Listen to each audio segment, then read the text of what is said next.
வணக்கம் நண்பர்களே. சற்றுமுன் ஆதார் அட்டை வைத்திருக்கும் அனைத்து நண்பர்களுக்கும் மிக முக்கிய தகவல் வெளியாகி உள்ளது. அது என்ன தகவல் அப்படிங்கறத தெரிஞ்சுக்கிறதுக்கு முன்னாடி இந்த வீடியோக்கு லைக் கொடுத்து எங்களுக்கு சப்போர்ட் பண்ணுங்க ஃப்ரெண்ட்ஸ். நீங்க கொடுக்குற ஒவ்வொரு லைக்கும் எங்களுக்கு ரொம்பவே சப்போர்ட்டிவா இருக்கு. மறக்காம லைக்கை தட்டி விட்டுருங்க. இப்ப வாங்க வீடியோக்குள்ள போலாம்.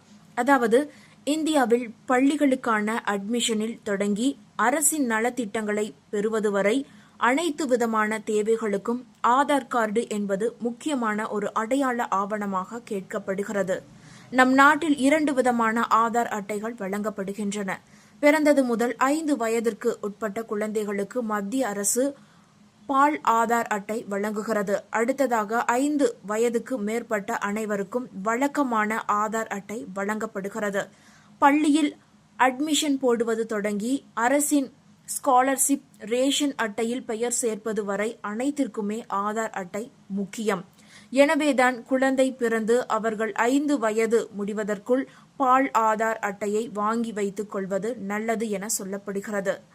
தற்போது குழந்தைகளுக்கான பால் ஆதார் அட்டை பெறுவதில் மிக முக்கியமான ஒரு மாற்றத்தை இந்திய தனித்துவ அடையாள அமைப்பான UIDAI கொண்டு வந்திருக்கிறது. இந்த அமைப்பின் தலைமை செயல் அதிகாரியான புவனேஷ்குமார் இந்த அறிவிப்பை வெளியிட்டு இருக்கிறார். இதன்படி இனி 5 வயது வரையிலான குழந்தைகளுக்கு பால் ஆதார் அட்டை பெறுவதற்கு அவர்களின் பிறப்புச் சான்றிதழ் கட்டாயம் என தெரிவித்து இருக்கிறார். பிறப்புச் சான்றிதழின் அடிப்படையில் மட்டும்தான் குழந்தைகளுக்கான ஆதார் அட்டை வழங்கப்படும் என அவர் கூறியிருக்கிறார். சில சமயங்களில் பிறப்புச் சான்றிதழ் அடிப்படையில் ஒரு ஆதார், பெற்றோரின் பயோமெட்ரிக் அடிப்படையில் ஒரு ஆதார் என ஒரே குழந்தையின் பெயரில் 2 ஆதார் அட்டைகள் வழங்கப்படுவதாகவும் இந்த ஆதார் எண்கள் சில மோசடி நடவடிக்கைகளுக்கு பயன்படுத்தப்பட வாய்ப்புள்ளதாகவும் கூறியிருக்கிறார். எனவே குழந்தைகளுக்கான ஆதார் கார்டு பெறுவதற்கு இனி பிறப்புச் சான்றிதழ் கட்டாயம் என்றும் பிறப்புச் சான்றிதழ் அடிப்படையில் மட்டும்தான் ஆதார் அட்டை வழங்கப்படும் என்றும் அறிவிக்கப்பட்டு இருப்பதாக கூறியிருக்கிறார். இதற்காக UIDAI அமைப்பு அனைத்து மாநில மற்றும் யூனியன் பிரதேசத்தின் பொது பதிவுத்துறையிடம் ஒருங்கிணைந்து செயல்பட இருப்பதாக தெரிவித்து இருக்கிறார். இதன் மூலம் குழந்தைகளின் பிறப்புச் சான்றிதழை ஆதாருடன் இணைத்து அதன் அடிப்படையில் ஆதார் வழங்கப்படும் என்றும் அடுத்த 3 மாதங்களில் இது நாடு முழுவதும் நடைமுறைக்கு வந்துவிடும் என்றும் தெரிவித்து இருக்கிறார். இவ்வாறு பிறப்புச் சான்றிதழ் உடன் ஆதாரை இணைத்துவிட்டால் ஒரே குழந்தையின் பெயரில் 2 ஆதார் பதிவு செய்யப்படுவது தடுக்கப்படும் என்றும் அவர் கூறியிருக்கிறார். 5 வயது வரையிலான குழந்தைகளுக்கு அவர்களின் பயோமெட்ரிக் தரவுகள் பெறப்படுவது கிடையாது.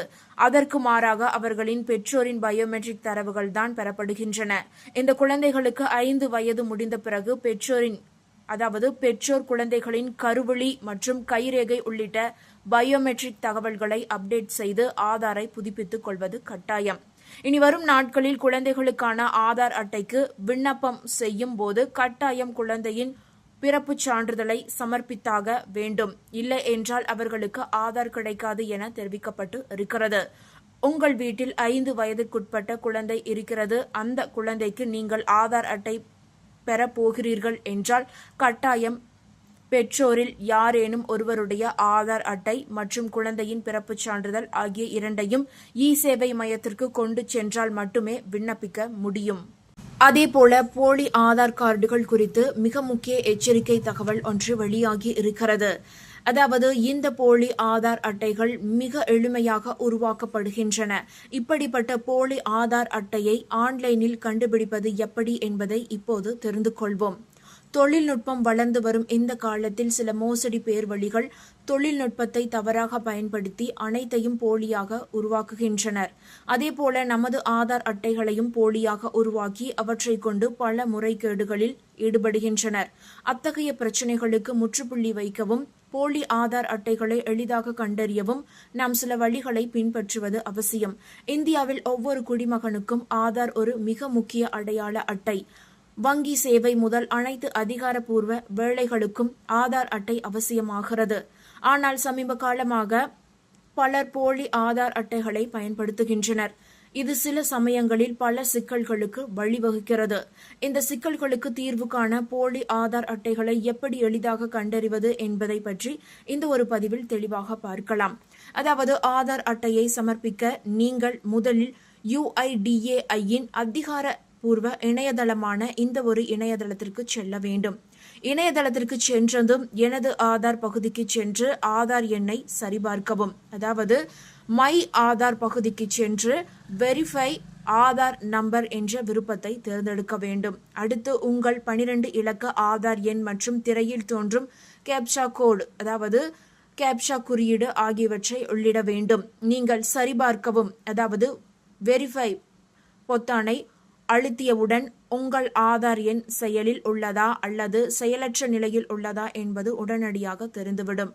உங்கள் ஆதார் செயலில் அதாவது ஆக்டிவ் என்று காண்பித்தால் அந்த அட்டை உண்மையானது என்றும் அதாவது செல்லுபடியாகும் என்றும் அர்த்தம். உங்களுடைய ஆதார் அட்டை செயலில் உள்ளதா இல்லை மோசடியான போலி ஆதார் அட்டை உருவாக்கப்பட்டதா என்பதை நீங்கள் ஆதார் செயலி மூலம் கூட சரிபார்த்து கொள்ளலாம். அதற்கு நீங்கள் UIDAI உருவாக்கப்பட்ட ஆதார் என்ற மொபைல் செயலி மூலம் சரிபார்க்க 2 வழிகளை நீங்கள் ஃபாலோ செய்ய வேண்டும். ஆதார் எண்ணை சரிபார்த்தல் அதாவது இணையதளத்தில் சரிபார்ப்பது போலவே இந்த செயலியிலும் உங்கள் ஆதார் எண்ணை உள்ளிட்டு சரிபார்க்கலாம். QR குறியீட்டை ஸ்கேன் செய்தல் அதாவது ஒவ்வொரு ஆதார் அட்டையிலும் ஒரு QR குறியீடு அதாவது QR கோட் இருக்கும். ஆதார் செயலில் உள்ள ஸ்கேனர் மூலம் இந்த குறியீடை ஸ்கேன் செய்வதன் மூலம் உங்கள் ஆதார் உண்மையானதா அல்லது போலியானதா என்பதை உங்களால் சரிபார்க்க முடியும். மை ஆதார் செயலியை எப்படி பயன்படுத்துவது என்பதை பார்க்கலாம். அதாவது ஆதார் செயலி உங்கள் ஆதார் எண்ணை பாதுகாப்பாக நிர்வகிக்க உதவுகிறது. இந்த செயலியை பயன்படுத்தி உங்கள் பயோமெட்ரிக்ஸ் அதாவது கைரேகை, கண் கருவிழி மற்றும் ஆதார் எண்ணை பூட்டி வைக்கலாம், லாக் செய்து வைத்துக் கொள்ளலாம். நீங்கள் பூட்டி வைத்தால் இந்த விவரங்களை பயன்படுத்தி வேறு யாரும் அங்கீகாரம் பெற முடியாது. உங்கள் ஆதார் எண் எங்கு பயன்படுத்தப்படுகிறது என்பதை அவ்வப்போது சரிபார்க்க இந்த ஒரு ஆப் உதவியாக இருக்கும். அதே போல புகார் அளிப்பது எப்படி என்பதையும் பார்க்கலாம். நேரடியாக புகார் அளிக்கலாம். அருகில் உள்ள ஆதார் சேவை மையத்தில் அல்லது UIDAI அலுவலகத்திற்கு சென்று உங்கள் சந்தேகத்தையும் முறைகேடு நடந்ததற்கான ஆதாரத்தையும் சமர்ப்பிக்க வேண்டும். கட்டணமில்லா உதவி எண் அதாவது UIDAI உதவி எண்ணான இந்த ஒரு எண்ணிற்கு அழைத்து உங்கள் புகாரை பதிவு செய்யலாம். அதே போல காவல்துறை புகார் கூட அளிக்க முடியும். இது ஒரு கிரிமினல் குற்றம் என்பதால் உங்கள் அடையாள திருட்டு அதாவது ஐடென்டி தெஃப்ட் குறித்து அருகில் உள்ள காவல் நிலையத்திற்கு நீங்கள் புகார் அளிப்பது மிகவும் முக்கியம். இந்த தகவல்கள் உங்களுக்கு பயனுள்ளதாக இருந்தால் மறக்காம இந்த வீடியோவை லைக் பண்ணி உங்களுடைய ஃப்ரெண்ட்ஸுக்கும் ஃபேமிலிக்கும் ஷேர் பண்ணி விட்டுருங்க. இது போன்ற பயனுள்ள தகவல்களை உடனுக்குடன் தெரிந்து கொள்ள மறக்காம நம்மளுடைய குட்டி இன்ஃபோ சேனலை சப்ஸ்கிரைப் பண்ணி பக்கத்தில் இருக்க பெல் ஐக்கானை கிளிக் பண்ணி வச்சுக்கோங்க. நன்றி மக்களே.